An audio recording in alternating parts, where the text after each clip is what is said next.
What's up guys? In today's video, I'm going to show you this adorable circle beach bag DIY, and stay tuned to the end where I'll share with you my beach bag essentials. I was at H&M and came across these placemats. This is from their home section. I used 2 placemats and a large upholstery pillow cover. All 3 items were $12.99. I found this bag at the dollar store and I bought it just for the rope. And I also needed black spray paint. I knew I wanted the whole bag to be black, so the first thing I did was spray paint the rope handles black. Some of the edges were frayed, so I just took a hot glue gun to it and tightened up the edges. Next, I decided where I wanted the opening of the bag to be and the measurements I needed to cut the pillow cover for the bag side. I didn't have the amount I needed in one piece, so I had to cut the sections out and sewed them together. I finished the other end by folding the hem and zigzagging the remaining raw edges. Then it was time to pin the placemat on and sew. It was pretty tight in my sewing machine, so I basically just made it, and it was a bit of a struggle, so I recommend keeping that in mind when picking out supplies. Afterwards, I went in with my scissors to clean up the edges.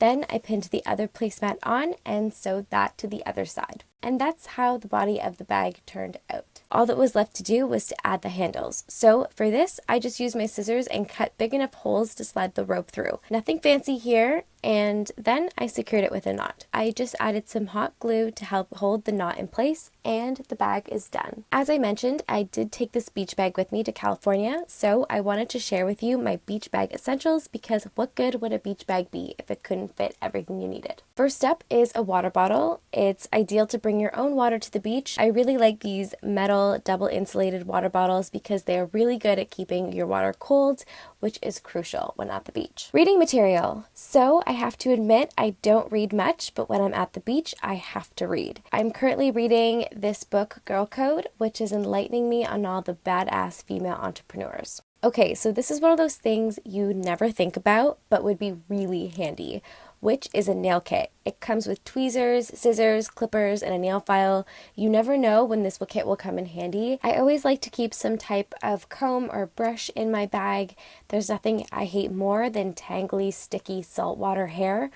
Super important, SPF for your face. I used 60 SPF on my face. This sunscreen is from Synthera and it's actually scent-free and it wasn't sticky to apply and it looked great under makeup. I highly recommend. Okay, this you don't necessarily need in your beach bag, but I just wanted to mention an aloe gel for after sun care. It really helps to soothe and hydrate the skin after being in the sun all day. If these aren't already on your face, be sure to throw your sunglasses in. It can't hurt to just bring an extra pair. Losing your sunglasses while at the beach is the worst. You also never know when you're going to need headphones, so it's a good idea to keep those handy as well.